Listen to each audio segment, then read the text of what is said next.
army. That's how you know if you gotta go and get to win and not conquer. I had to go out and get it without a sponsor. Kept it real, never crooked, yeah, that's honor. Now I can go out and get it how I want to. Hashtag bless, I choose.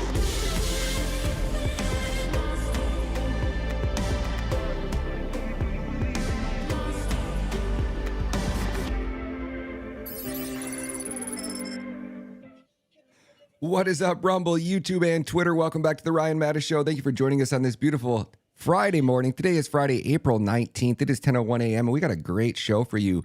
Patrick Atkinson, if I'm saying the last name right, I believe I am. He goes by LumberHawk. This man has an amazing Substack, great newsletter out there. You guys can scan this QR code on the screen. It'll take you right over to his newsletter over on Substack. And you guys can also swing down in the description and follow this gentleman over on X as well. Links are all down below in the show notes. He goes by @Lumber, Lumber Hawk over on X. I want to make sure we give him a big shout out, but I'm going to bring him on. Patrick, welcome to the show, man. Thanks for joining us this morning. Thank you for your service too. Appreciate you, Ryan. Thanks for having me. I'm super excited about this conversation. Man, me too, brother. Me too, man. I couldn't be more honored to have you on the show. Tell us a little bit about yourself. I want to specifically hear a lot about you joining the military and being in the service. Kind of walk us through the beginning, then we'll maybe kind of figure out when you got into Bitcoin and kind of go from there. Sure. I'll try to wrap it up real quick. Grew up in Connecticut. After high school, joined the military. Just seemed like the right thing to do. I actually tried to enlist pre 9/11. Just wanted to do that whole patriotic thing. And then 9/11 happened, and I actually had to get delayed from the delayed entry program because I had gotten sick. And then 9/11 happened while I was like in that transitionary period, just waiting to like get sent off to boot camp. So that just like ramped up that whole thing for me. Feeling like I want to make sure I support my country. And then, how old were you then? 17 when I initially got into the delayed entry program. I actually had to have my parents sign a waiver. But then I didn't graduate till I was 18, but I had already committed by then. And then joined the Navy. I was a submariner out of Pearl Harbor for several years, which early 20s serving my country in Pearl Harbor was someone's got to do the hard work, right? Like it was amazing. Like being in my early 20s, like basically living in Waikiki, it was awesome. And I got to travel the world a little bit, which I had never had the opportunity to do prior to that. What is the really submariner travel bug. For people that don't know? You said your job, what you did there, but you said submariner. What is that? Yeah. So I was a Navy nuke mechanic on a submarine, which means that it's basically a glorified plumber on a nuclear reactor. And the engine room for almost all of the submarines in the Navy are nuclear powered. So it was my job to do all the mechanical operations and maintenance for that. Go ahead, man. Continue. That's cool. That's badass. Yeah. So post Navy, I got out and I traveled the world a little bit, went backpacked Europe, and then came home and decided to get a real job. Worked in civilian nuclear power for a few years. Then decided to get out of that because that lifestyle is pretty stressful. It's a pretty hectic industry to be in. And moved on to solar thermal power, which is actually what brought me out to the Las Vegas area. I've been in Vegas ever since, and now I work for hydropower. So my whole career has been in power generation, which actually blends really nicely with my Bitcoin experience to date, because everything you don't understand about money and economics combined with everything you don't understand about power and the energy grid goes right into Bitcoin mining, which is something I focus on a lot. No shit. So walk me through that. When was the first time you heard about Bitcoin? Like most people, I had to have multiple touch points. I remember hearing about Bitcoin during the Silk Road days. And, at that time in my life, professional hitmen and drugs weren't really a big part of what I needed on my day-to-day basis. So I dismissed it like most people. And, that was my perception of what Bitcoin was for, which, I think is pretty common. And then a couple years later, I think in 2016 is when it came back to me. And I don't remember how. I think I was just, I was getting into that whole personal finance and just trying to figure out how money works and like just how to get ahead. Like most Americans, my parents didn't really have the opportunity to teach me about a lot of these, about how money works and like, how corporations work and how people, get ahead and get out of the system. Do you think they even knew? What was that? I wonder that. Do you think your parents even knew, or like, I was No. in the same position. My parents didn't either. And I always look back like, why the hell didn't they?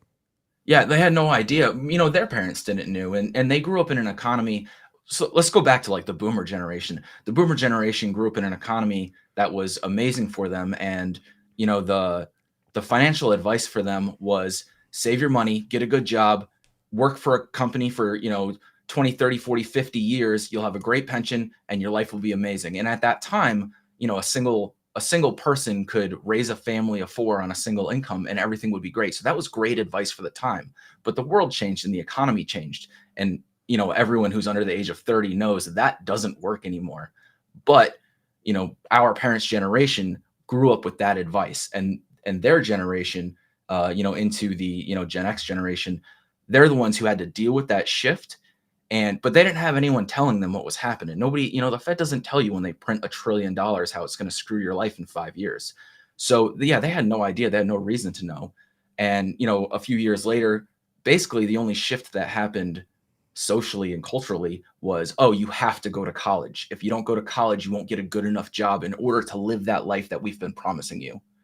And then fast forward another 10 years, now college isn't good enough because now you get out of college and you have $100,000 in debt. Basically, you have a mortgage payment or more, depending on where you go. But now you get out and you get a job for $18 an hour as some low-level engineer, and it's going to take you 30 years to make a decent amount of money, and you're paying on this debt until you're 50. Like, how are you supposed to start your life? So all that, as I'm figuring this out for myself, in my probably early 30s, that is what brought me to Bitcoin. And I was like, how is the world getting so twisted? Why is money not working? Why is the old adage of save your money and work hard, why is that not enough?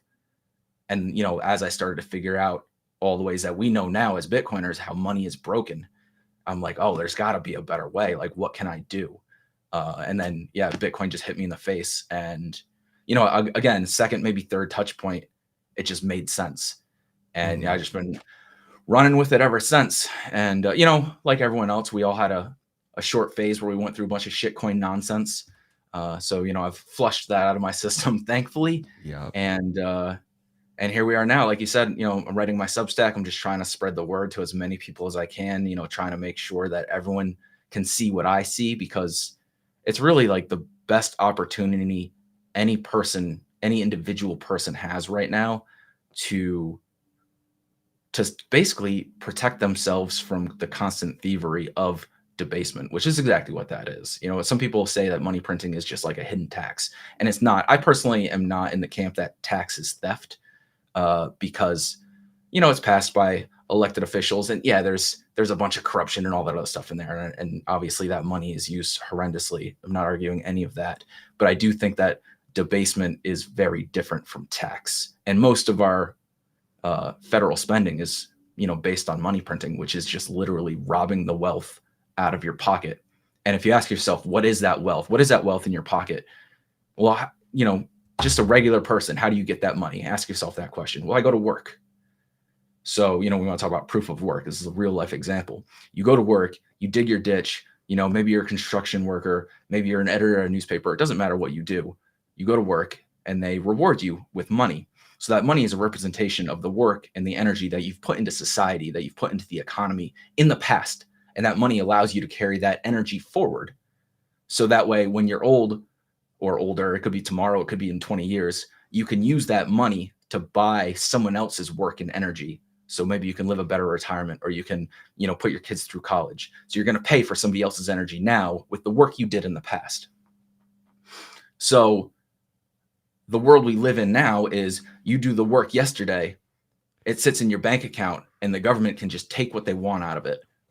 Because when they print extra money, it devalues the work that you did in the past, which is literally taking your time and labor that you've already put into the economy, and it just takes it from you without you asking, without your knowledge, and very often, for the American people, without your understanding. And so to me, that's very different than taxation, especially even the taxation that is grossly misused. So you touch on a lot of amazing points, and I think you are nailing everything right on the head. What do you think it is about society that's allowed us to stay so, like, we transition from, like you said, like your parents actually could, a single man, like the American dream was anybody could come to America with nothing more than a work ethic, right? Like that's it. You had to come with a work ethic. You had to come with the want to be an American. You had to come with some type of ability to speak English. You had to be English literate, right? You had to understand what the Constitution was. You had to pass proper, you had to go through basically the checkpoint to actually apply to become an American citizen, but mainly just nothing more than a work ethic. And somebody with a work ethic could come over here, work a job, and support a family of 5. One man on one income working 40 hours a week could support a family of 5 and still put money in their kids' retirement. I was just reporting on this last week. Still put money in their kids' retirement and go on 2 vacations a year. Entire family had insurance. And that was good back then. Like, they ate good. They weren't spraying the skies with poison. They weren't, what do they call it? Cloud seeding. They weren't geoengineering. They weren't using GMOs or hormones or injecting anything.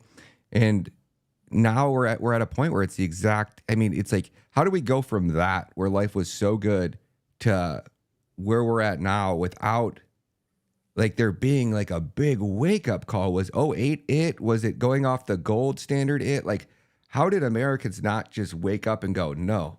Like, was it lack of internet? What do you think it was that allowed us to transition to the where we're at now to where we're at? Where it's so bad. It's like we don't even know if we're gonna get out of this one.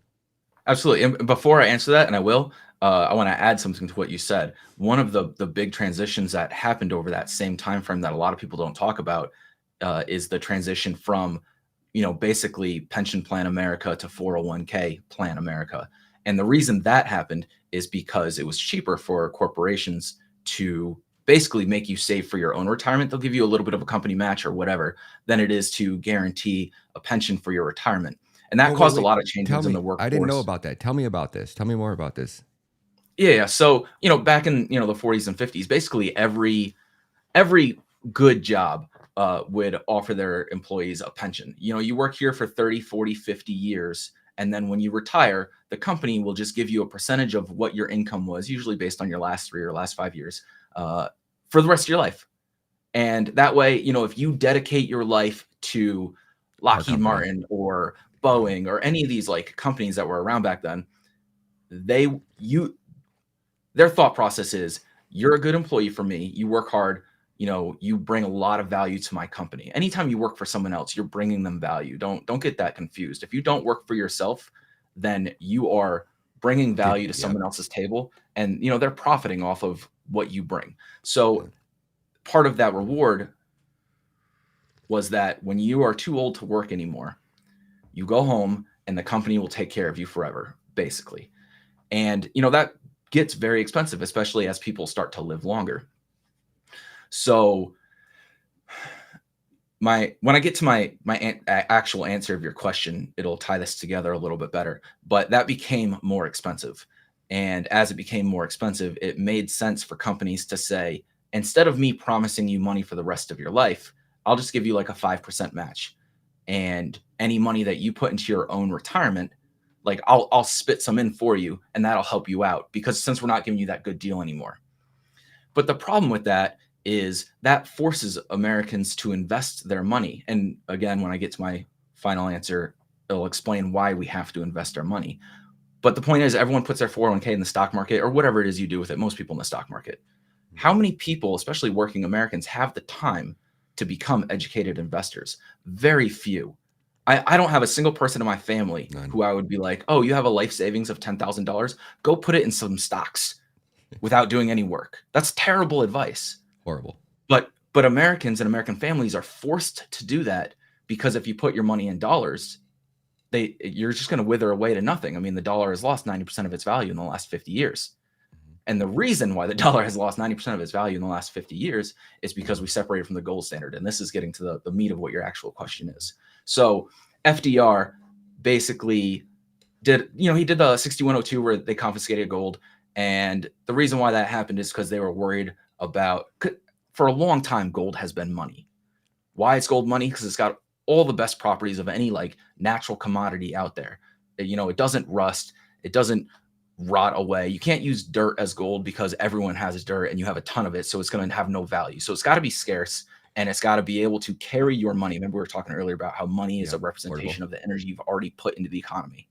So if you were going to use bread as money and then that bread's going to rot, that's not a very good form of money because it doesn't carry that energy through time. So gold actually works really well. And also, we can't reproduce gold. So therefore, it gives it a scarcity. Now, we don't know how much gold is in the planet. We don't know if someday Elon Musk is going to mine gold out of asteroids. And also, gold is very heavy. It's very clunky. It's very difficult to buy a slice of pizza with a bar of gold. Like, how much do I shave off? Like, a lot of these things don't work, which is why we went to dollars. And we didn't move to dollars. Dollars was just a representation of gold. And that was the case, in the U.S. history for 100 years or so. Pre-Civil War, we were on a bimetallic standard, gold and silver. Post-Civil War, we basically straight up gold, and then that was the way it was basically until World War One. In World War One, Bretton Woods and all that other stuff happened, and then World War Two happened, and similar situations. Actually, pre-World War One, almost every war was fought and paid for through the issuance of war bonds. And if you don't know what a war bond is, basically it's the government saying, oh, there's some shit going on over here. We need to go fight it, but we need the savings of our citizens to pay for this war because, we can't just make money out of nothing because it's gold. Can't make gold out of nothing. So, dear citizens, please give us your savings, buy our war bonds. We're going to go fight whoever we got to fight. And then at the end of the war, we're going to make them pay, for the war. We're going to, pillage them as best we can. And we're going to give you back your money with an interest, hopefully, as an investment. And that's kind of how bonds work. But World War One happened, and the citizens of the UK were like, we don't want anything to do with that war in Europe. That's a European war. And the Brits at the time really didn't consider themselves, super European. They were kind of their own isolated thing. So what ended up happening was the government was like, no, we're going in this war no matter what. Let's make the Bank of England buy these bonds from the government, and we'll just figure it out later. So they depegged from gold. The Bank of England printed a bunch of money. They bought the war bonds to fund World War One. And after that, Bretton Woods, all that other stuff. Fast forward a few more years, World War II happened, and basically everyone decided, hey, let's put all the gold in the United States because pretty hard to attack the United States. They have fantastic geological borders, the oceans and whatnot. So we'll put all the gold in the United States, and they'll hold it all in Fort Knox or whatever they're doing with it. And the US dollar will be pegged to gold. And every central bank on the planet basically will put dollars in their central bank reserve, and we'll peg our dollar or our peso or whatever it is to the US dollar. Therefore, it is pseudo pegged to gold. Again, everyone knows gold is real money. Paper is not. Okay, great. Fast forward a few more years, and in the 70s, France and Germany were like, we want our gold back because we're pretty sure that you guys have been printing money basically nonstop, and you're not auditing the gold reserves in Fort Knox. We have no idea how much gold you actually have. You won't tell us. You won't show us. And we don't think you're on the up and up about it. So give us our gold back. And that's when Nixon was like, oh, we're not going to be on a gold standard anymore. Because if they were to return that gold to every country around the world, they would run out of gold before they ran out of dollars that France and Germany and all these other countries have. Those are literally a bank run on the United States. So Nixon was, backed into a corner. He gets a lot of grief for a lot of things, rightfully so. But this one, he had no choice. If he had not separated us from the gold standard at that moment, which we were already kind of pseudo separated from before, but this is like actually 100% fiat now. Had he not done that, there would have been a bank run on the United States, and it would have been disastrous. So he did that. Cool. So now, since all the money in the world is basically pegged to the dollar, and the dollar's pegged to nothing, everything's pegged to nothing. Now we live in fiat land. So realize that money as it is today, for all the viewers, it's only been around like this for about 50 years. Before that, we had real money. It was gold. Now, gold has its limitations, but it's still real money. Yeah. Well, go ahead. No, I wanted to jump in there real quick. What if he wouldn't have, right? What if he would have let them come for that gold, let America realize like, hey, we've overspent, and now it's on the government's responsibility to pay back the citizens? Like, what if that would have never happened, and we would have went back and really started auditing the Fed, went on an absolute hard money standard? Yeah, probably would have been a recession or a depression. But what if we would have held strong there? Because the way I ask that, because it's happening right now. They are going to send us into fucking war if we don't say enough's enough. And if it means we have to go into the worst economic Great Depression of in world history, then I'm curious. Do you think that that's the route we should go now versus trying to kick this can down the road again? Right. So had they I'm just going to spit out numbers because I don't know what the value of gold or what the value of, dollars in circulation was at that time. So I'm just going to make some random shit up. Let's just say, there was $100 billion of gold and there was $200 billion of paper currency floating around, Yep. which is the whole reason why this bank run was a threat. And we actually started giving the gold back to all these countries. What would have happened is the US government would have ended with zero gold. And then there would still be, $100 billion of dollars out there that can't be turned in for gold, right? Which is what we promised, on every bill. It said good for X number, $10 worth of gold. So then the dollar would have completely collapsed. It would have been, Venezuela style, worth nothing. And the US government would also have no gold. So it would have put the US economy in a depression way worse than anything we've ever seen, at least in the United States. It would have set back the United States as a country and as a people and the world, honestly, as far as like an economic driver for decades. That's 850 billion. What was that? It was 850 billion in 1973. Oh, wow. Okay. A lot. So yeah, you're right. Yeah. So there's no way there would be no coming back from that.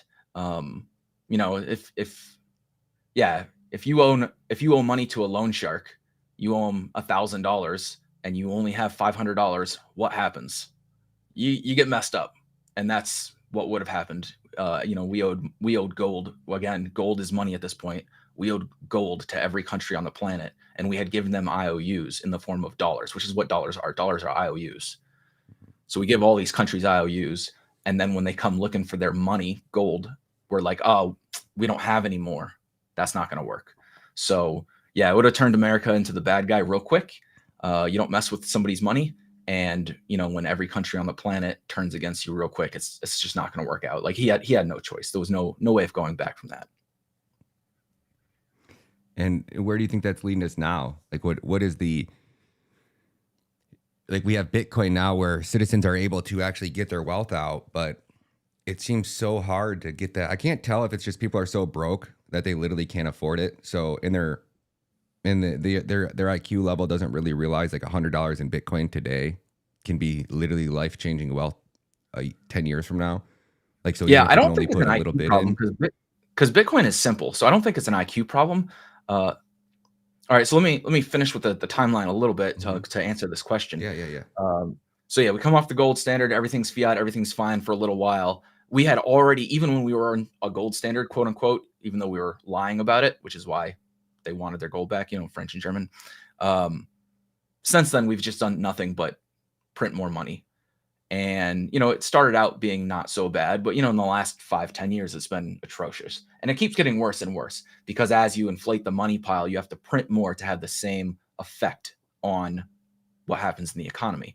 If you have $1,000 and you add $100 to it, it makes a little bit of effect. But if you have $100,000 and you add $100 to it, it doesn't do anything really. So every time they print more money, and again, in the future, in a year from now or 2 years from now, the next time there's a huge crisis and they have to print money to save us, they're going to have to print more than they did during COVID and more than they did in 2008, more than they did during the dot-com bust. So yeah, that's all going to happen for sure. But as soon as that happened, and again, every time they print money, it takes the value out of the savings of the citizens in the same way that war bonds does, except for you never get it back. As soon as that happened, it made saving your value, working hard, getting that capital and saving it for the future, it made that less viable. And every time they print more money, it makes it a little bit less viable, a little bit less viable. And now that they're printing more and more and more, and they have to print more and more and more to have the same effect, it has a more dramatic effect on your savings. Everyone knows that rich people don't save dollars. They buy assets. They generally buy land, right? Historically. So if you're like the majority of Americans who don't have the funds or the capital available to you to go and buy real estate, you don't have $500,000. Okay, so then what do? You either live on a dollar standard, in which case your wealth is constantly being stolen from you, and your wages are not going to go up to keep up with inflation. I mean, you can look at any graph and it'll show you that very clearly. Or you take what little you have and you throw it at the stock market blindly because you're working, today's economy, most people are working 2 jobs. So you don't have time to go and look at every stock in the S&P 500. Like there's people with full-time jobs who only look at a handful of stocks, and that's all they do their whole life. They look at like, a small basket of like 10, 12 stocks. That's their whole trading portfolio. So how are you supposed to do that when you're feeding a family of 3 and you're working 2 jobs and you're just trying to stay above board? You can't. But you also can't hold dollars. So you're forced to dump it into the stock market blindly. And you're probably just going to throw it into an index fund because everyone on the internet says, oh, that's a good safe bet. But now 50% of Americans are blindly throwing their money to an index fund, which is causing a bubble for all these companies that wouldn't have earned that money had their investors purely been just educated investors. So we're in this situation where you can't save your money and you have to blindly gamble on who knows. You don't know as the investor in this situation. So yeah, it brings us all forward. As the government is stealing your money, your time, and your effort that you've already put into the economy in the past, now there's this new option. And the new option is own an asset, the only asset that's ever existed in mankind that can't be stolen from you. It can't. I would argue that there's nothing else you've ever owned in your life. Your house, yeah, don't pay taxes. See who owns that house. Either the bank's going to get it or the government's going to get it. Like anything in your life can be taken from you. I mean, like an extreme example, your children can be taken from you. If the state deems that you are not fit to raise your kids, they can be taken from you. And I'm not saying that's a good or a bad thing. Yep. I'm just saying it can happen. It does happen. With Bitcoin, if you self-custody Bitcoin the right way, which isn't that hard to do, but it does take, I don't know, a half an hour of learning. If you self-custody your Bitcoin the right way, cold storage, and you don't share your private keys with anyone, it literally can't be taken from you. The way the world works right now, it doesn't matter if it's between 2 individuals or global war conflict, is if you have something I want, I use violence to get it from you, right? That's what laws are. Laws are violence. They're just a paper version of it. Just like dollars are a paper version of gold. Laws are a paper version of violence. If you break a law and you refuse to comply, you will find violence, right? You'll either be locked in jail or whatever is going to happen to you. That is the teeth behind the law system around the world. And that's great. I mean, I understand why that exists. Maybe that's great. It's not the right word, but with Bitcoin, it's different. And anything else, if I want what you have, I can pull out a gun, pull the trigger, and just physically take it. With Bitcoin, if I do that, yeah, I stopped your ability to use it, but I can't take it. I can't spend it. And if anything, all it does is instead of debase the money supply, it hardens the money supply because now that Bitcoin is locked up forever. So every other person on the planet who owns Bitcoin, instead of getting a little poorer because the government's spending money they don't have, they're actually getting a little bit richer because now you can't spend your Bitcoin. So, I mean, there's like probably 4 million Bitcoin out there that are presumed to be lost. And that 4 million Bitcoin just makes every other Bitcoin holder a little bit more wealthy. And then going forward in the future, as people lose their keys or, die without a legacy plan to like pass it on to their kids or whatever, which also isn't super difficult to do. I know it's a big concern a lot of people have. What happens if I die? Well, you just plan for it. You have a little bit of personal responsibility. But anyways, as that does happen, the value of those Bitcoin actually end up going to everyone else because you're removing liquidity from the system. And therefore, it's the exact opposite of money printing. It's literally the destruction of money. I mean, it doesn't really actually get destroyed, but since it's no longer usable, it doesn't, its value gets passed on to the rest of the system. Talk about passing that value on. Talk about that a little bit more. Dive deeper into that. What do you think that means for us as a civilization that we have a tool like Bitcoin now? So what it means for individuals is that if you save your money in a hard asset, and it doesn't have to be Bitcoin. I know there's a lot of gold bugs out there. Real estate, I still think is a good investment. It's going to change in the next 20 years because Bitcoin is going to suck the life out of everything. Yeah. But if we already covered how if you own dollars, it's just not going to work. You're going to just be poor forever because that dollar is going to continue to lose its value constantly. So if you own assets, if you take your hard work and you put it into something that's going to retain its purchasing power value, my personal choice is Bitcoin. Mm-hmm. Then as that, Bitcoin has a long way. We're still finding its place in the economy. Its price is going to go crazy for probably the next 20 years, but at some point it's going to stabilize. And even if you're the last person to get on Bitcoin and you don't get all these like upsized, crazy, hyperbolic, tech adoption S-curve gains, which is coming, even if you don't have access to any of that, you're literally the last human being to buy Bitcoin. But you change your life so that way you're putting your economic energy into an asset that's going to retain its value. You're still going to be better off because, again, the dollars are literally being devalued every day. And now you're able to take $1 worth in today's value, 50 cents worth, and go buy some sats. And the government can't take it from you. They can't debase it. And it's going to at least retain its value. Again, zoom out. I know there's ups and downs and a lot of people worry about the crashes, but whatever. Zoom out. Look at the lifestyle, the lifetime of the Bitcoin chart. It's only 14 years or so. But if you can't replicate the playbook of rich people because you don't have access, you don't have the capital for real estate, and you don't have the education for investing in these random companies that you don't know anything about. Again, gold used to be money. Why do you think all the kings and queens and dukes and duchesses all owned gold? Because that was money. And now our money is literally being stolen from you. So Bitcoin is kind of a reversion back to old school money, like gold. It's just in a much more modern way. And it fixes a lot of the problems that gold had.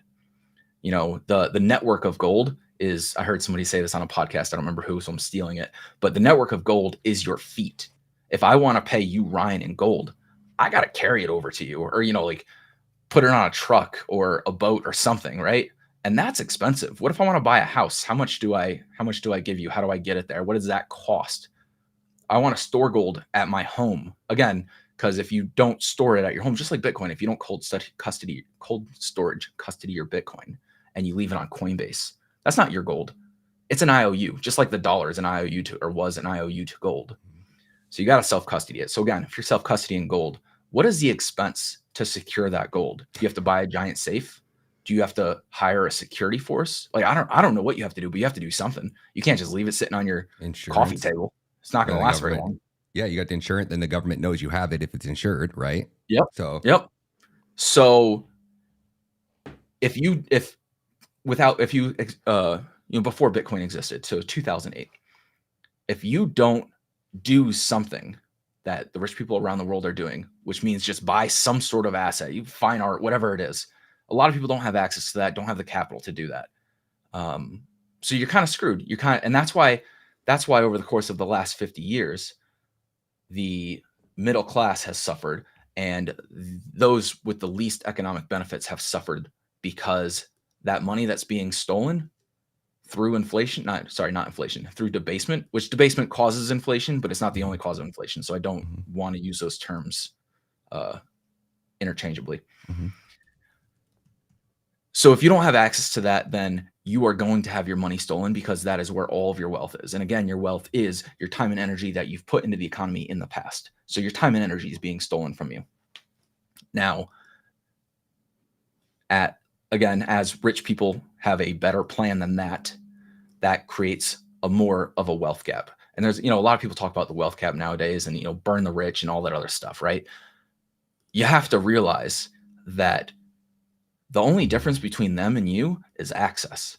And if you had access to the kind of vehicles that they have access to, which is largely based to either network or capital, if you had that kind of access, then you would be able to protect yourself from this kind of theft as well. And you would be able to literally work hard, save, and put your family in a better position. Whereas, again, with dollars, that's basically impossible.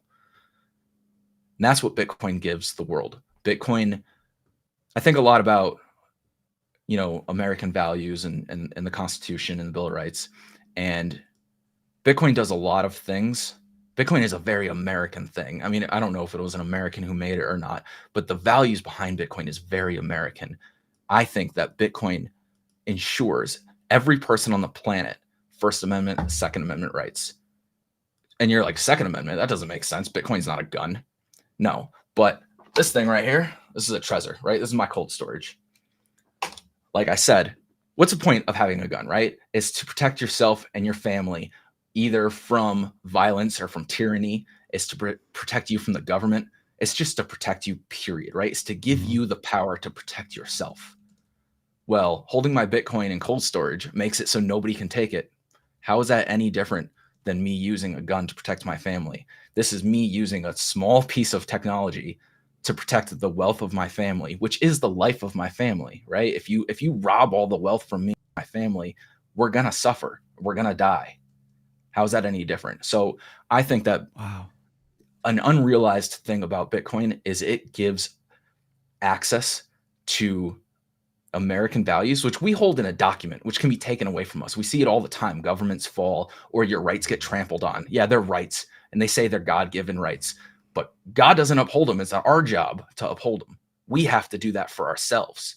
But this is a technology that allows every person to do that for themselves. You know, you have a situation where you have to like sue the federal government because they, stomped on your rights. It's impossible. You can't do that. The government's too big. You can't even do that with most of these corporations, which is why they can take advantage of their consumers. But if you can hold your value in one of these assets like rich people do, and the barrier to entry is $1 or less. I mean, right now you can buy over 1,000 sats for $1, and then you can hold that forever. And yeah, maybe you think that, oh, Bitcoin's already $65,000. I hear this all the time. It's too expensive. I missed the boat. You did not. Bitcoin adoption is less than 1% globally. It's going to eventually take over as the global reserve asset. We already see what's going on with the weaponization of the dollar, right? Russia, China, all the major economies around the world are already starting to distance themselves from the dollar because of the way the US government is using it. Well, you think they're going to turn around and start accepting Chinese currency or Indian currency or Russian currency? No, of course not, because they're going to do the same shit. Every country that has the power to do this will eventually, even if they don't on day one. So yeah, BRICS is an interesting proposition, but we already tried doing the gold standard, and BRICS isn't really even a gold standard, but even let's say it worked Commodity as well. Standard. What was that? I said it's a commodity standard. Like whatever your Exactly. nation produces, it's so goofy, but I get it. Exactly. But even if all these countries can manage to play together nice, the last time we were on a gold standard, which should be a harder money standard than a commodity standard, a mixed bag commodity standard. Yep. What did we do? We cheated. We cheated until we got our hand caught in the cookie jar. You think these other countries aren't going to do that? Of course they are. So as these, 250 so countries around the world have to make a decision, what kind of money am I going to use? And they have to make this decision because they can't do everything in their local currency. A lot of local currency, localized trade, they don't want, and we're seeing it right now with like India and Russia. They don't want to use each other's currency. They just kind of have to because they definitely don't want to use dollars. So what if there was this third party money with its own monetary system that nobody could control, nobody could manipulate, nobody could sanction? I don't know. Seems pretty straightforward to me. And I think we're going to see more countries like El Salvador do this, especially with the success that El Salvador has had. They got a lot of shit because they started buying before the crash. And, look at MicroStrategy. I mean, it's a company, not a country, but similar success model. And it also takes the teeth out of the IMF. The IMF gives loans to countries around the world, and they make those countries pay back those loans in dollars. And so what happens when that happens? Well, now the country is forced to change its economy so that way it can sell goods and services in dollars, which means they're required to supply economies that have dollars so they can sell their stuff to those economies. So you think about like Ethiopia. Ethiopia makes coffee and they do some other stuff. I don't really know a whole lot about the Ethiopian economy, but I do know that it's not focused on what Ethiopians need. It's focused on what Western economies need because they need to create dollars. They need to absorb dollars so they can pay back their debt. That is how the IMF functions. And it does that with the majority of countries on the planet. And then El Salvador is over there like, no, I don't want your money anymore. I'm going to invest in Bitcoin. Because for those who don't know, El Salvador had already basically lost their currency's relevance, and they were operating on the US dollar as their legal tender for a long time. And so all the monetary policy of the US affected El Salvador. And obviously the US has no interest in making sure that their monetary decisions are to the benefit of El Salvador. They don't care. So El Salvador is completely at the whim of what the US is doing. And very often what they're doing does not help El Salvador at all. So, but it's the best money they had. So they had to do what they had to do. I get it. And then they were like, no, we're going to try this other thing. We're going to try this Bitcoin thing. And, you know, since then their country, and it's not all because of Bitcoin. There's a lot of things that Bukele has done, but since then their economy has completely turned around. Their crime rate has dropped through the floor. And, you know, there's a lot of people really excited about the next 10 years of El Salvador. And as people see that, they're going to start to copy that. Same thing with MicroStrategy. You know, MicroStrategy traded at, you know, $20, $25 for like a decade. And I think they were $1,800 a few weeks ago. You know, when we had that price pump to 74, I think they're like $1,300 right now. We're talking about a stock that traded for a long time in between like $20 and $40. Why is that different now? Because they're basically a pseudo ETF for Bitcoin, and it's going through the freaking roof. And it's going to keep doing that as adoption happens. And as all of these countries and all of these companies and all these individuals see the value in Bitcoin. A lot of people say Bitcoin doesn't have value because it's not a thing I can touch. But I hope some of the things I said today resonate with you, so you understand that the network and the asset and the access and the ability to protect yourself has real world value in a way that like almost nothing else does. Yeah, you nailed it, buddy. It was MicroStrategy hit 1977 and it's down right now to 1158 or 1194. Wow. Yeah. So MicroStrategy, for anyone who has that stock or is considering it, it is going to trade basically with Bitcoin because their balance sheet is almost entirely Bitcoin, and they issue shares in order to buy more Bitcoin. They actually own 1% of the total supply of Bitcoin right now, which is amazing. However, they are a leveraged play on Bitcoin. So when Bitcoin goes up, MicroStrategy is going to go up more. And when Bitcoin goes down, MicroStrategy is going to go down more. So, you know, you take that however you want. But that's the reason why they're so volatile right now. Wow, you could have bought this for $125 on January of 2023. Yep. That is bonkers, man. That is up. Wow, that went up 1,400% in 446 days. Yeah. And so that makes me think of these ETFs. Now, these ETFs are not leverage plays, so they're not going to have MicroStrategy style volatility, but they're going to have Bitcoin style volatility, which is still incredibly volatile for your average investor. But if you know a buddy who invested in MicroStrategy 5 years ago, obviously that buddy's doing great right now. And you're probably saying to yourself, oh, damn, I should probably get in on that. Or at least I wish I had. And you think about these ETFs allowing not only corporations to have really easy on-ramps, you know, because the ETF is a nice package that the SEC has already blessed off, but also just institutional investors and sovereign wealth funds. Lots of people have more access to Bitcoin price exposure than they used to. So, and the ETFs are great for price exposure, and price exposure is the thing that brings people to the Bitcoin table. Everyone, you know, come for the Lambo, stay for the revolution. The revolution being the thing I said about it's going to change your life. It's going to give you access to protect yourself and to save your family in a way that dollars never could. But most people come to Bitcoin because, oh, I'm just trying to get rich quick. Because it sounds like that from a distance. If you don't do any research, you're just like, oh, it goes up crazy. And like, you know, all these crypto bros are making money because they didn't do anything. I'll tell you what, live through your first bear market and tell me you didn't do anything. It's stressful. Anyways. Sure is. Yeah. So what was the point I was making? I lost my space. You're talking about Bitcoin MicroStrategy, people buying the... Oh, right. So you find all these institutional investors who are now finding themselves in the ETF space, and not a lot of money has come. I mean, the ETFs have been the most successful ETF in the history of ETFs. It's been very, very exciting. But when you're looking at the amount of total capital in the world and the amount of total capital just sitting in the sidelines in cash right now because of the state of the global geopolitical situation, there's a lot of money sitting on the sidelines. Most of that's not in these ETFs. It's not coming into Bitcoin. The amount of money that is actually in Bitcoin, and Bitcoin's like a $1.3 trillion asset right now. Let me just check real quick.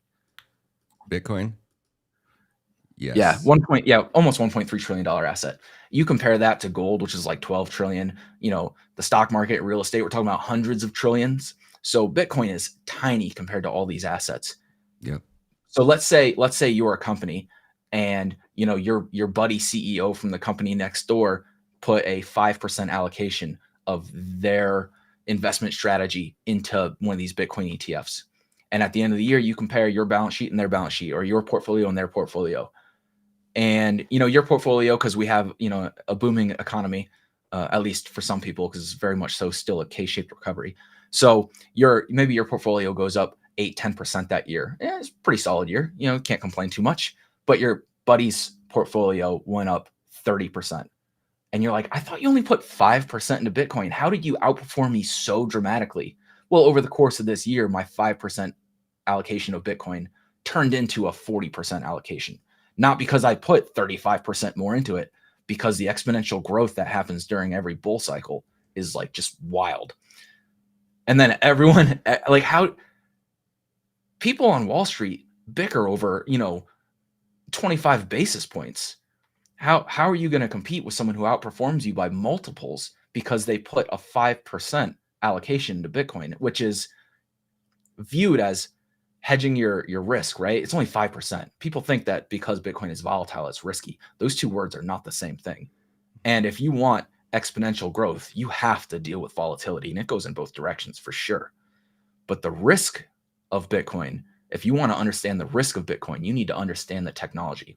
And that's not something I can teach you in a 1 hour podcast. That is something that you need to start with 10 hours. If you do 10 hours of homework on Bitcoin, I promise you, it will change your life. And that 10 hours of self-education will convince you to do 100 hours to 1,000 hours to 100,000 hours. And you'll spend your whole life learning about Bitcoin, because it affects everything on the planet. And it will literally give you the ability to live a better life. It'll change how the world works. It'll change the incentive structures of everything. It's going to change how government spends money, because they're no longer going to be able to print endlessly, because they can't steal the dollars out of your bank account because they don't exist. You own Bitcoin now, and the whole country does. Now, we're years, maybe decades away from that happening, but it's going to require the government to have fiscal responsibility, and it's going to allow individuals to acquire capital over a lifetime to protect their family and hand it down to the generations below them, giving them a leg up instead of everyone starting poor. I couldn't agree more. I want to get your take on it. So anybody that's watching, if you come over to my YouTube channel and you go to my playlist, there's a playlist called What is Bitcoin? So there's 2 top videos. These are 2 documentaries that I recommend. I don't recommend you absolutely start here, but if you got a wife or somebody at home and you just kind of want to sit and watch a little bit of a documentary, something that's kind of a little bit more interesting than a podcast, I suggest starting here and just going back and learning and watching these people in the beginning who really understood it from the very beginning, because they are you, but they, but 10 or 15 years ago. And then I suggest starting, my favorite place is the Robert Breedlove, Michael Saylor, they call it the Saylor series, but the thesis is what is money, right? And they go back in time into history and they go through every single form of currency. I got the first 7 or 8 or 9 episodes over here. I think there's a total of 15, but I want to hear what you think, Patrick. Where do you recommend people start as far as that first 10 hours? I agree with what you said. The first 5 episodes of the Saylor series is absolutely amazing. Also, I wouldn't start with Peter McCormick's documentaries. After you do the first 5 series of Saylor, I think that'll give you a really good idea. And you can't listen to Michael Saylor and not get excited. He's just, his delivery is fantastic. But Peter McCormick has done some, I think 4 or 5 documentaries. He's gone to El Salvador, Argentina, a couple other places, and talked about how Bitcoin is changing the lives of real people on the ground, which, especially as an American, for the American viewers, is really important, because there's a lot of people, and there's truth to it, that Americans don't really need Bitcoin right now. And I think I explained in the last hour why you do. But you can get by on dollars. We've been doing it for a long time. So if you think Bitcoin doesn't have value because your life is just fine, cool, so be it. But realize that you are in the vast minority of people. There are people all over the world who don't have money that works. Lebanon and Turkey in the last year and a half have both devalued their currency multiple times, double digit. I think the last one was 42%. Overnight, they just changed what the value was overnight, because, central banks can do that. So maybe for you who, you're privileged enough to have dollars, which are relatively stable, you're going to lose dollars. You're going to lose value every single day for sure. But the difference between today and tomorrow is insignificant. But that's not true for everyone around the world. There's, I don't know, 4 or 5 billion people who desperately need a good version of money right now. You can't scale an economy, whether it's local or a national economy, without money. And when your money loses 42% of its value overnight, it makes it pretty detrimental for you to try to take care of your family. How do you think you were in the military? You understand how our government works, how they print money, how they basically anytime that your currency is ever collapsing in almost any single civilization since the beginning of time, the end result ends up becoming war. When these people lose power, they need you fearful. They need you 100% dependent on that government to protect you, to protect your sovereignty. It seems like they always are driving us into war. I think anybody that's watching this understands that we have the most corrupt government in the history of the United States, or at least at the very least, it's the most obviously corrupt government in the history of the United States. It's so bad in our country that you can no longer save in the currency of your country, meaning your government is printing so much money and debasing the value of your currency that you have to either go get a second job, like you said, work 2 jobs. You no time to spend with your family. You're pretty much a miserable drone slave going through the motions, just trying to keep your head above water in a world that's getting exponentially harder and exponentially more dangerous. We're at a point where our country's driving us into a war that literally 95%, or what is it? I forget the last poll, but it was like 92% of our country wants nothing to do with these wars. We want peace. We want the wars to end. We want to go back to the 2020 America that we all had. The world that we had was peaceful. And how can people use Bitcoin as a way to just say, no, we're not going to participate in this war. We want peace. I just got a DM right as we started from Mr. Kennedy. He says, full-on war going on between Iran and Israel. Israel told Iran they will wait till after Passover to attack. They lied. The U.S. and Israel are in a joint attack right now. Reports say Israel is going after their nuclear bases. They are bombing the F out of Iran. And I go, effing idiots. He goes, 100%. It's so effing frustrating, dude. I will not go to war for this country, but I will go to war with my country if they fuck my family and my land, fuck with my family or my land. So like that's just how people in America are like, we're fucking done. I've said it many times. I will not send my children, my friends, my family to go fight in some fucking war overseas. I will die right here on USA soil. How do we use Bitcoin to send a signal to these people like we are fucking done with you? Yeah, it's super easy. Just buy it. Let me back up a little bit. I don't think that the corruption of politics is dramatically different than it was, say 15, 20 years ago, but I wholeheartedly agree that they're not even trying to hide it anymore. I mean, think about like the insider trading that we see, like, we're calling them out on it, being like, congressmen shouldn't be able to do insider trading. And they're just like, nah, it's not technically against the law. It's fine. And we're like, no, it's not. And most Americans want term limits. Most Americans want all these different changes. But since, they're the people who make rules, they're not going to make rules against themselves. But let me add one thing there. Have you seen, is anybody that's watching this? Andrew Tate even said, he goes, this is the most important video you'll ever watch. Escape the Matrix. This is Tucker Carlson and Mike Benz. It just released last night. If you have not seen this video, oh my Lord. Like this is probably, I would say, the most important video or interview ever recorded in human history. If you want to see the full extent of how the machine works from the inside, and how our government has been involved in staging color revolution after color revolution and overthrowing governments, and how they're using the censorship and military industrial complex to do so, swing over there and watch that video. Have you seen that yet? I haven't. Okay, but I'll check it out. Yeah, when you get done with this, like you have to go watch this video. This man is not human. Mike Benz rattles off every name, every detail. He worked right under Mike Pompeo at the CIA and the State Department. So like this guy is like, he's almost not human the way he can recite every single revolution, every single stage, how the operation worked, how they use, CISA and how they worked at the Atlantic Council, all the details about how our government is so rotten and corrupt. And he's got all the dirt on it. I don't know how this man's not Hillary Clinton yet, but it's a topic for another story. I didn't want to cut you off, but I really want people to understand how important it is to go watch this video after this, but please continue on.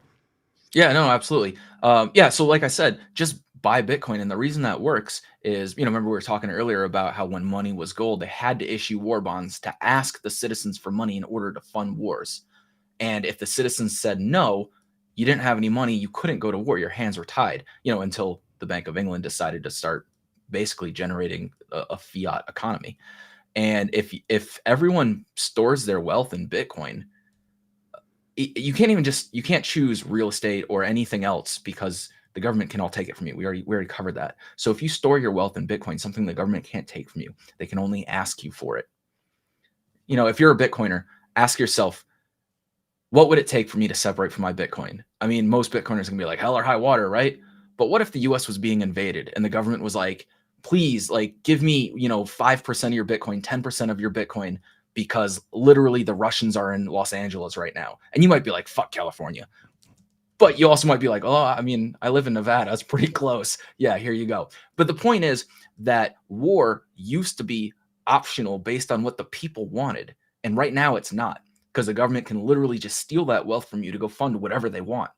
And if everyone held their wealth in Bitcoin, a thing that can't be taken from you, it defunds war until you decide as a citizen, you decide this is a war worth me buying a war bond, or me, donating my Bitcoin, or me paying higher taxes. So if you don't think that this war is just, you don't pay for it, and you don't have that choice right now. Bitcoin gives you that choice.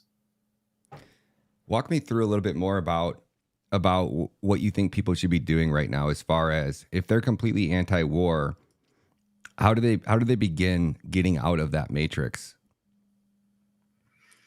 I mean, as long as we're in the system we are, the way the way the money works right now, there's not a lot you can do.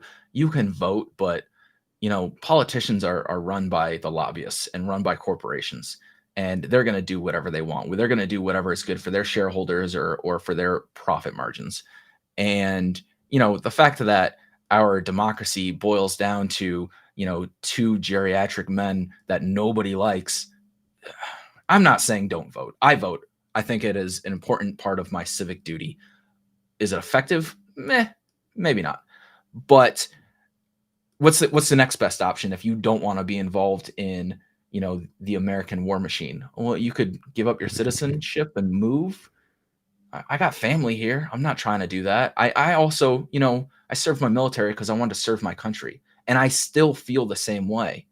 That doesn't mean I want to serve my government necessarily. It means I want this country to be the best version it can be. And we've never been perfect. You look back at the Bill of Rights and the Constitution, and there's a lot of things in there that say we should behave a certain way and that we didn't do, and we still don't do. And we're just, the whole American dream is just striving to be the best version of yourself, right? And that is true as an individual and as a country.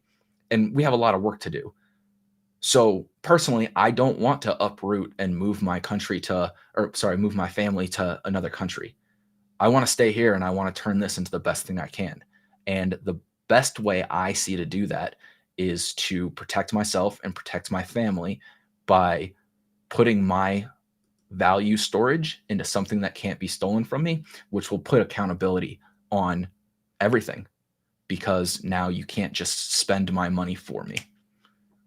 Let me add to that. So I want to throw a clip at you. Can you Sure. see me right now? You're able to hear and hear like what the audience is seeing there on your screen? No, I just see the cut screen. Okay, give me 1 second. Let me change this. And then now you should be able to see me, correct? Yes, sir.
What you think about that? Yeah, I couldn't have said it better myself. That was spot on. And I think that is that clip really summarizes kind of what I was trying to get at in a really good, succinct way. And I think that the average American has no idea what that man is talking about, but they need to. It's incredibly important. That is, the economic power of an individual or a government is, the vast majority of their capabilities. And we used to have that power as people, and we no longer do, just like he said.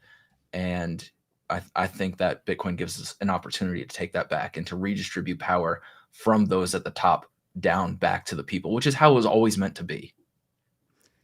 Man, Patrick, this was such a great interview. I know I want to be respectful of your time. We're going on that 1 hour mark. I want to make sure that everybody swings over here and follows you over on X, man. You are spitting so much great knowledge, and I've been through your Substack, and I think the work is absolutely great. He puts out newsletters often. You guys can actually scan this QR code right here on the screen and go over to his Substack. You can support him, but it's also free too, so you don't have to pay as well, right? Correct? Am I saying that right? Absolutely. I have multiple tiers. There is a paid tier, but definitely sign up for the free one. 95% of my content is free. Only some of like the really specific stuff if I'm seeing like a trade or something, or sometimes I'll do like breaking news for my paid subscribers like 24 hours before it goes free, just to create some value for them.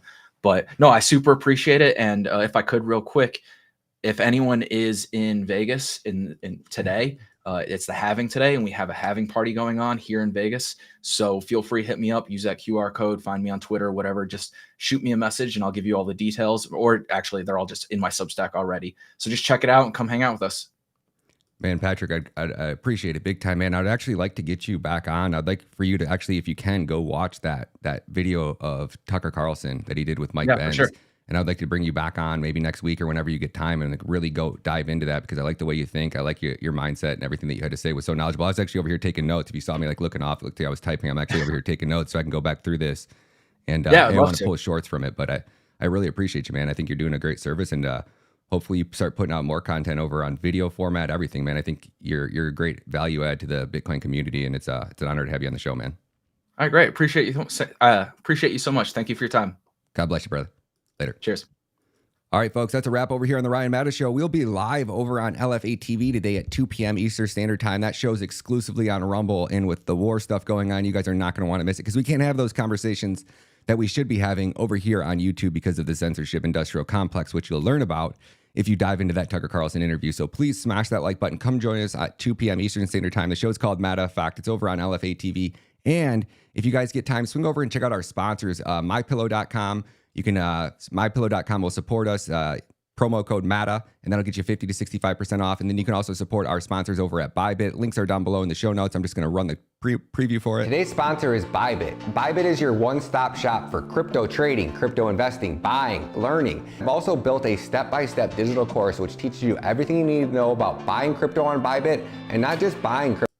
And I won't bore you guys with it. The links are down below in the description. Promo code is 1983. So like the year 1983 with a 4 at the end as well. And that'll support us as well. So God bless you guys. Hopefully you guys be safe out there.